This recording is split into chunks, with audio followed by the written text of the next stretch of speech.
Focaccia is a simple Italian flatbread that has taken the internet and my taste buds by storm. Its low-effort, high-reward nature is truly unbeatable. And the best part? You can make it with ingredients you probably already have at home. This chewy, oily slab of bread is incredibly versatile. You can top it with anything from flaky sea salt and olive oil to herbs, tomatoes, or olives. But enough talk. Let's get right into the recipe.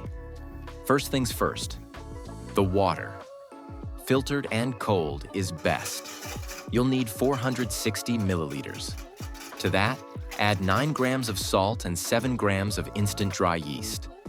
Whisk everything together and let it sit for about 2 minutes so the yeast can fully dissolve. Next, add 10 milliliters of olive oil and 560 grams of flour. Ideally, you'd use fine Italian 00 flour, but let's be honest. Not everyone has that at home. I used 360 grams of all-purpose flour and 200 grams of bread flour to give the focaccia a nice crispy crust and a more bready texture, which I personally love. No kneading by hand needed here. I just used a potato masher to mix it all together. The key is to make sure everything is well combined. 2 to 3 minutes should do the trick. Then scrape down the sides of the bowl, cover the dough with a dish towel, and let it rest for 30 minutes. Now comes the folding. Wet your hands to stop the dough from sticking. Grab a piece of the dough from underneath, stretch it up, and fold it over to the other side. This helps create those signature air bubbles, just like you see in the video. Repeat this on all sides. Cover again and let rest for another 30 minutes. Repeat the folding process 3 more times. If you're in a rush, 3 rounds of folding are enough. If you're really tight on time, you can do just 1 fold and 1 rest.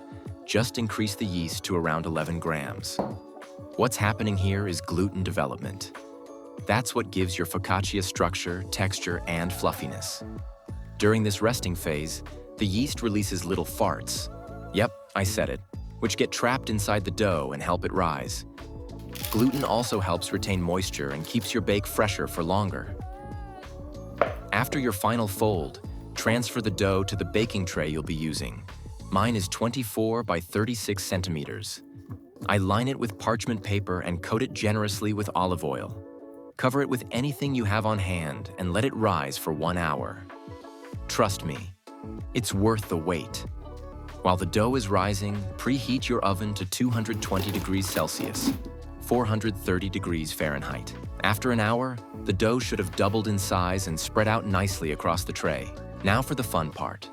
Drizzle a bit of olive oil over the top and coat your hands with it. Then press your fingers deep into the dough all over, creating those classic dimples and gently stretching the dough to the edges of the tray.